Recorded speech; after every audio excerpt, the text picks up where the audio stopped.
Oh? What's up, GameLeapers? It is the Jizz, and in today's video, we're going to talk about 5 tips you have to know about if you're playing top lane to never lose. And these are some of the biggest tips that you will know, and trust me, if you aren't playing in the top lane, guys, regardless of the elo you are in, if you're in Bronze, Gold, Diamond, Grandmaster, I could not care less what elo you are in, because you are going to learn something from this video. Guarantee you, if you can apply these tips in your games, you are going to climb and improve as a player, because you are going to learn how to play the game, which is the most important thing. Obviously, the champion you pick is going to be somewhat important because we don't want to be first timing a champion in ranked for the most part, but knowing how to actually play your role is so vital. So for any champion you're playing in the top lane, if it's a ranged champion, if it's a bruiser, AP or AD, if it's a tank, I don't care what champion you are playing, this video is going to help every single one of you out. But let's say you did want to master a top lane champion or any champion in the game, well, you know where you have to go, the GameLeap website. That's right, GameLeap.com. Guys, we upload up to 20 videos, that's our challenger coaches and players, a week. 20 videos a week, so join thousands of your fellow summoners for that exclusive access. Links, as always, in the description or comment section, and let's get into the video. The first tip. Now, before you jump into any game, it is vital that when you lock in a champion, you establish your champion's identity. Now, what I mean by this, guys, you know how in League, how there's different classes of champions, right? You've got fighters, you've got mages, assassins, supports, so on and so forth. Well, it is vital that in the top lane, most of the time you are going to be playing a fighter or a tank, but still you might be playing someone like Quinn, for example, or Cassiopeia, someone a bit different. So it is essential you establish your champion's identity and you understand the strengths and weaknesses to that champion. Now, no champion in the game has 0 weaknesses, apart from Darius and low elo. So it's incredibly important when you go into a game, you understand what your own strengths are. For example, as a tank, you're going to be a very good scaler, and in terms of CC, you bring some of the most impactful crowd control on the Rift. As a bruiser, you're great at long trading because most of the time you're going to be running Conqueror, and in those extended fights, you have a very good chance of winning them. So you want to put yourself in those positions. But it's one thing to establish your own champion identity, it's another step in the right direction, guys, to establish the enemy champion's identity as well. Knowing who you're up against. Knowing that if you're up against a tank and you're playing a bruiser,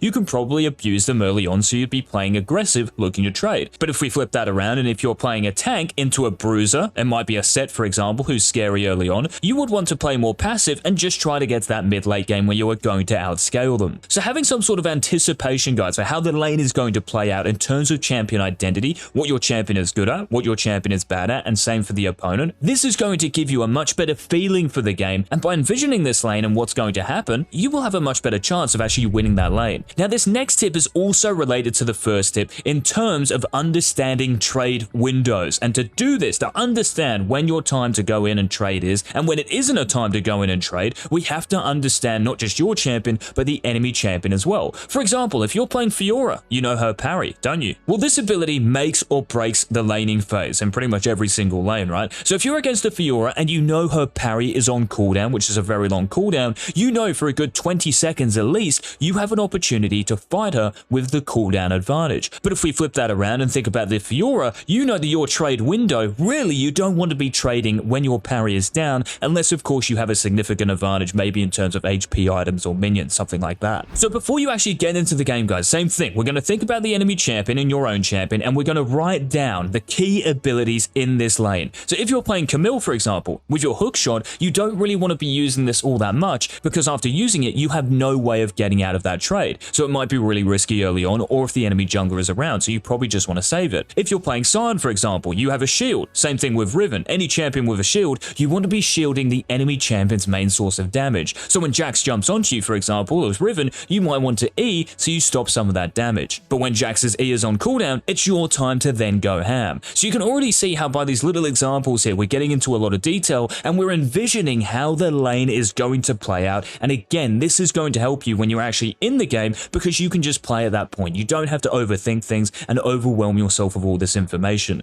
So going into that game, guys, with a plan for the top lane, understanding that cooldowns dictate the trade windows, and understanding the champion identity as well. These are just vital if you're to climb in the top lane and if you're going to win on a regular basis. Now, the next thing I want you guys to do, I want you to realize what your first item in the game is and your boots you're going to buy. So know your items gold value. So what I mean is, if you were to build a gore drinker, for example, you need to know exactly what builds into gore drinkers. So first of all, we know it's an iron spike whip, we know it's a phage, and we know it's a kindle gem. Now, each of these items that build into gore drinker, guys, and any item you have, whether it's stride breaker, whether it's rift maker, you need to know the gold values for the core components of these big items. So for gore drinker, for example, you're going to write down, or you can even create your own item set, which is a great idea. Put iron spike whip in there, 1100 gold. Put a phage in there, 1100 gold, and then kindle gem, 800 gold. Then you know exactly that when you are in that laning phase, you have some sort of plan. You know what you're trying to achieve in terms of gold, so that when you do actually hit that threshold, you can recall, let's say, after shoving that wave, and bang, you're back in lane with that component of your major item, and you're not wasting any time, you're not overstaying. Because with your items, you want to use them, especially your major ones, you want to use them on the map as much as possible, right? So we never just want to walk around, guys, when we're sitting on that gold value. If you already have the gold for the iron spike whip, there's no real point to stay in lane, unless of course the enemy champion is 1 HP and a free kill. At that point, it's much better just to base,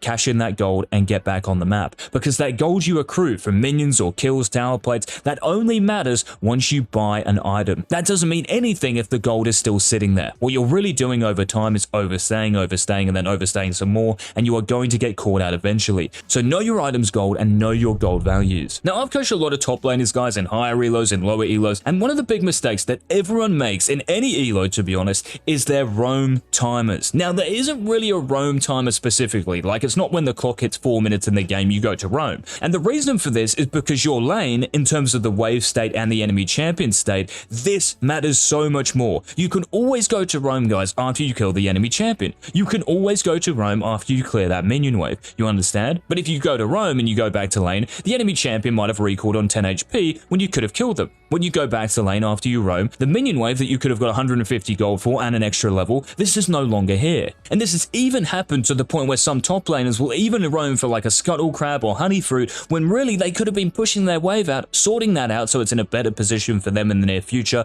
and then they get back to lane. It's like you can always get that honey fruit at a later time. So what I want you to do, guys, I want you to place a real importance on minion waves, because these are what allow you to scale. For example, like if you're a Nasus, right? Even if you're 0-4, there's always a chance you get back in the game because you're scaling with golden experience, that's how we scale, via the minion waves. Because when you do roam, guys, there is a chance, it might be a slim chance, that that roam doesn't work out. But here's the thing. If you stay in lane and you farm waves, it is always going to work. Why? Because you're getting golden experience. It is consistent. When you go to roam to help your jungler who's 0-2, so you're jumping in and feeding alongside your jungler. So what I want you to do in terms of roam time is the only times you are allowed to roam are as follows. When the minion wave is shoved under the enemy tower, when the minion wave is frozen, so on your side of the lane, you're not going to miss anything, and if you did roam, you're going to get back to the lane in that frozen position. You're not losing anything. Or you can roam out of base when you're crushing lane, and when I mean crushing lane, I mean like you're 5-0 at 5 minutes. The enemy top laner means nothing at that point. So if you were to run straight to dragon, if you were to run straight to the mid lane to try gank, or maybe to the enemy red buff to catch out the enemy jungler, these are good plays when you are crushing lane. But apart from that, guys, the most consistent and reliable way of playing the game around your roams is really to not roam at all. Most of the time, especially in lower elos, roaming is just really a bad idea, and this is why some of you will be CSing like 5 CS per minute. And this is the big difference between the highest level players who average like 9 CS per minute. They know that minion waves are everything in this game, so I want you all to treat them like that as well. Now, the final tip I want to give you guys here, and this is no less important than the others by the way, in fact, it might even be the most important tip I can give you here. And before we get into it, again, if you like these type of videos, make sure to let us know by leaving a like down below.